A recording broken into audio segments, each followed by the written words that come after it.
حبايبي واحفادي من مصر وخارج مصر. النهارده احنا زهقنا من الطبيخ والاكل، وكل يوم هناكل ايه وهنشرب ايه. عندي لفه جلاش ورحت مطلعها والصينيه اهي، وهعمل صينيه جلاش باللي عندك.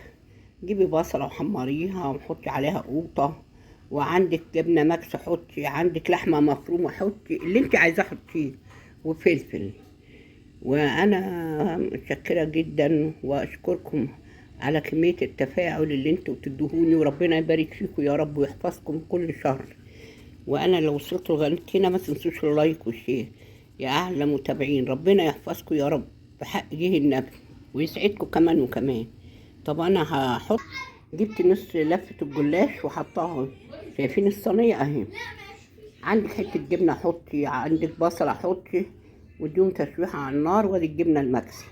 خلاص يا حبايبي، لو وصلتوا لغايه هنا ما تنسوش اللايك والشير، وبالهنا والشفا للي هياكل، وبالهنا والشفا. يعني اتصرف في اي حاجه ببيتك اعمليها، ما تكلفيش نفسك، وخلي ولادك ياكلوا ويشبعوا، وخليهم يحسوا دايما ان في كل حاجه في البيت حتى لو ما فيش، بأقل التكاليف اعمليها.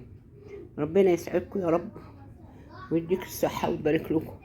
بالله عليكم لو وصلتوا لغايه هنا ما تنسوش اللايك والشير يا احلى متابعين في الدنيا. الله يسعدكم. وانا لما تخلص اوريها لكم، سهله جدا ما في حاجه. جبت لفه الجلاش سبتها بره لما فكت، وبعدين قسمتها اهي نصين، وجبت بصله وحمرتها. عندك لحمه حطي، ما عندكش خلاص اتصرفي.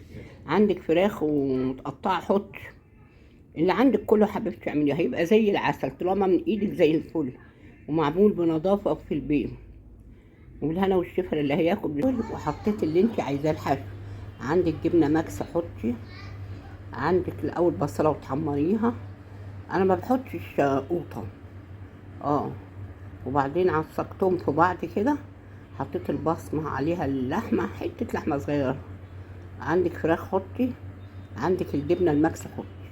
وبعدين رحت ماسكه الصينيه النص التاني عاملاه اهو. عندي بقى حته قشطه فايده من اللبن، رحت حطها على الوش اهو. وادي يا ستي عندي لبن ومعلقه نشا هسقيها بيها قبل ما تخش، وهي الحمد لله اهي. ولما تطلع من الفرن ان شاء الله اوريها لكم. وبالهنا والشفا للي هياكلوا، وبالهنا والشفا للي هيعملوا.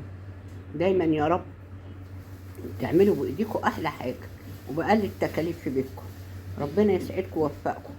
ما تنسونوش في اللايك والشير. لو يخليكم ويبارك فيكم. انا بشكركم جدا جدا على كمية التفاعل والكلام الحلو اللي انتوا بتدوهوني. انا جبت ورقة جلاش وفكيتها من الفريزر، نصها حطيته في الاول، جبت بصلة شوحتها على النار، وكان عندي حتة لحمة مفرومة حطيتها واديتها تشويح، بس ما بحبش احط القوطة مع الجلاش عشان ما يبقاش طري. وبعدين رحت حاطه النص التاني وحاطه معلقتين سمنه اهي معاكم اهي. وبعدين بعد ما خلصت الصينيه جبت كوبايه لبن ومعلقه نشا، كوبايه لبن ومعلقه نشا، وسقيتها عادي. عندك شوربه حطي، ما تعقديش نفسك. وحطيتها في الفرن. وانا متشكره جدا جدا على كميه التفاعل.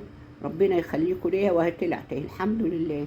وبالهنا والشفا للي هيعمل، وبالهنا والشفا للي هياكل. عندك بسطرمه حطي، اللي عندك موجود في البيت حطيه. لو عندك بسطرمه اعملي بسطرمه، لو عندك جبنه لحمه مفرومه حطي، لو عندك لحمه بتاع دي فراخ متقطعه حطي، بس حطيها مع بصله وشوحيها على النار بس، وخليها ناشفه وحلوه كده، والاخر تسقيها بكوبايه اللبن اهي. متشكره جدا جدا يا حبايبي وولادي واحفادي داخل مصر وخارج مصر. وبالهنا والشفا للي هيعمل، وبالهنا والشفا للي